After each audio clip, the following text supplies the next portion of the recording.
Historia de la filosofía, por Nicolás Abagnano, volumen 3, 170, parte séptima. La filosofía entre los siglos XIX y XX. Capítulo 3, Bergson, 701, lo posible y lo virtual. Las categorías metafísicas que Bergson ha dilucidado explícitamente y colocado como base de su doctrina se inspiran precisamente en este panteísmo romántico.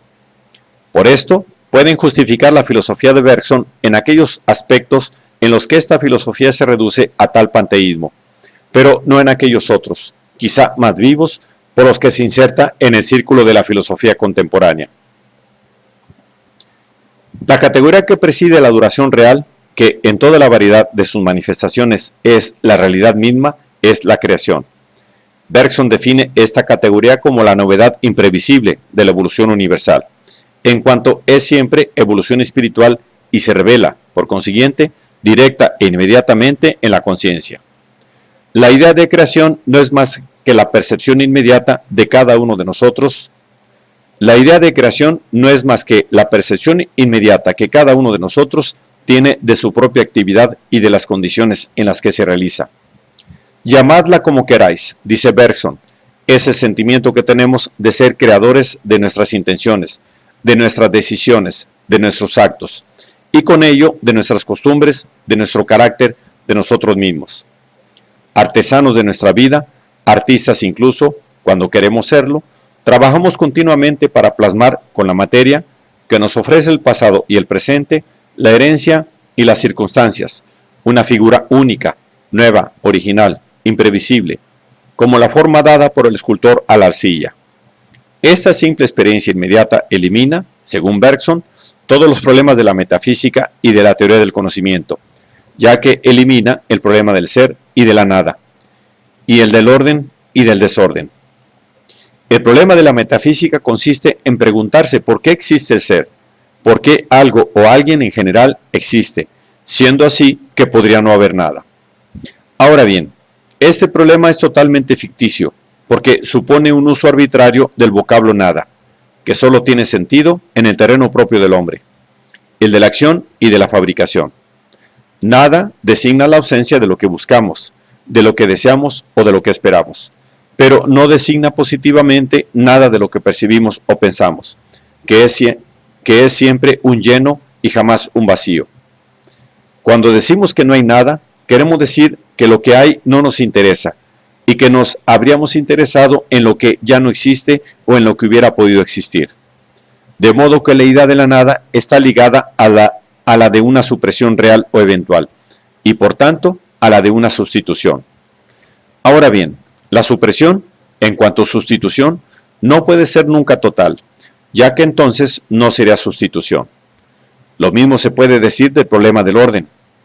El orden se convierte en problema cuando se nos pregunta por qué existe en vez del desorden, y supone, por consiguiente, como problema la legitimidad de la idea del desorden. Pero esta idea significa, simplemente, la ausencia del orden buscado, y es imposible suprimir, incluso mentalmente, un orden sin hacer surgir otro.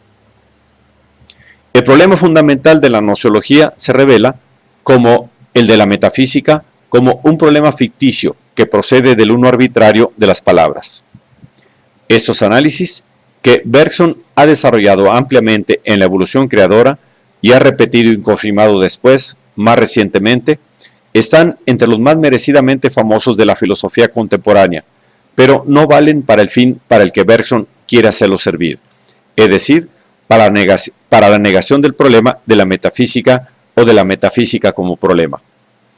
En efecto, tales análisis no conducen a la eliminación de la nada o del desorden, sino solamente a su definición como nulidad posible del ser y del orden, aunque sea solo en el sentido de una posible sustitución de los mismos por un ser o un orden en los que el hombre no está interesado.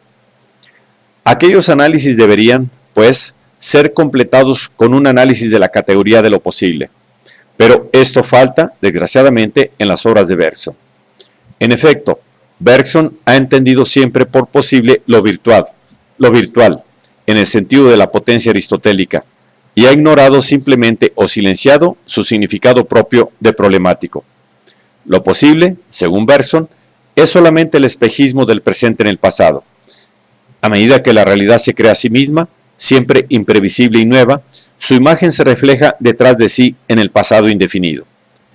La realidad se encuentra así con que ha sido posible, pero precisamente en el momento en que se hace real. Su posibilidad no la precede verdaderamente, sino que la sigue. Lo posible es, en otras palabras, para Bergson, la sombra virtual que la realidad, autocreándose, proyecta sobre su propio pasado. Esta sombra virtual no tiene, evidentemente, nada que ver con el sentido concreto de la posibilidad presente, incluso emotivante, en toda experiencia o situación humana. Con todo, este sentido no es extraño a la filosofía de Bergson, que ha puesto de manifiesto en la evolución creadora el bloquearse y dispersarse del impulso vital en muchas de sus direcciones y corrientes, y ha expresado en las páginas finales de Las dos fuentes su preocupación por la suerte del hombre en el futuro.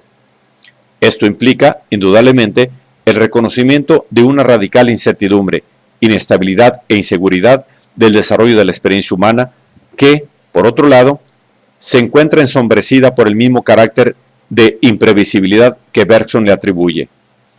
Cabe decir que la experiencia mística sustrae al hombre de esta condición y de la categoría de la posibilidad que filosóficamente la expresa, para vincularlo a una certeza en la que no subsisten ya problemas ni dudas sobre el futuro.